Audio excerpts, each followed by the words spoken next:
It's important to be honest with yourself, to recognise your faults and work with or improve them. On which note, I'm a lazy, forgetful piece of shit.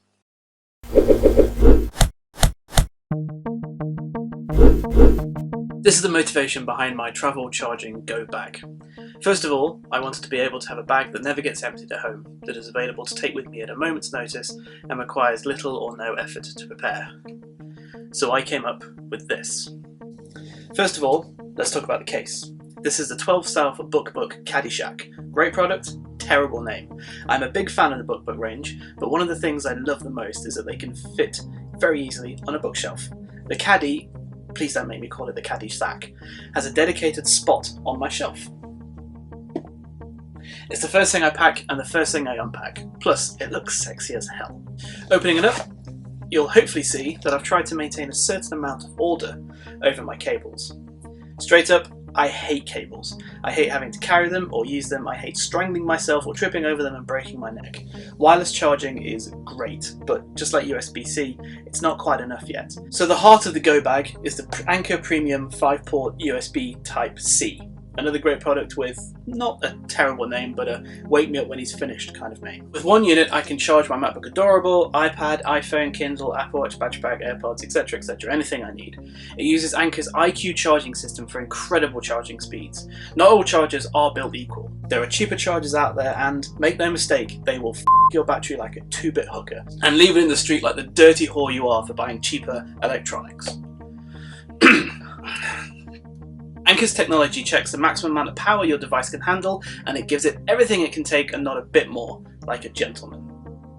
Anker is also the star of the show for cables. I found the Powerline Nylon cables to be excellent. I have them wherever I need a cable because Apple can't make good cables anymore, and I've never had one die on me. I think they may actually be indestructible, or at least they don't break when you, say, for example, I don't know, plug them into a phone, unlike some other cables I could mention. Looking at you, Apple. The only Apple cables you'll find in here are ones I couldn't get anywhere else. No one else is making them or selling them. First up is the Apple Watch magnetic charging cable, and I really wish Anker made one of these, not only because this is the only non-red cable and it kills me every time. I also have tucked in here the Apple Lightning to USB-C cable. Again, at the time this was the only such cable I could find. I bought it when Apple reduced their USB-C dongles and cables to actual sensible prices. Put it in here and haven't used it since. But you know, one day I might. Then on the other side of the bag are my two trusty Apple AV adapters. One USB-C for my laptop, the other Lightning for my iPad. They essentially do exactly the same thing, providing charging and HDMI output, plus a regular USB-A for the laptop adapter. These I pair with the Apple HDMI cable, which is nice and long and thin, perfect for fiddling around the back of hotel TVs in the middle of the night.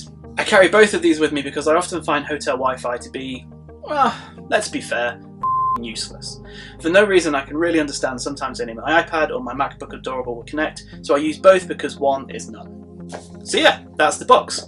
But wait, there's nothing to plug into the wall, I hear you cry. Well, the best thing about the Anker USB brick is that it takes a regular figure 8 cable, meaning I can simply buy a whole load of these for absolutely nothing. With UK, US, European, Chinese, etc. plugs, then I only need to remember to include one for every country I'll be visiting. Easy as that. So that's my travel charging go bag. In case you were wondering, I call it the go bag because that's the kind of thing that spies use, and I'm kind of lame like that. I'll link to everything down below. Let me know what you think, let me know what you use. I'd love to find out. Not all chargers are built equal. I won't look.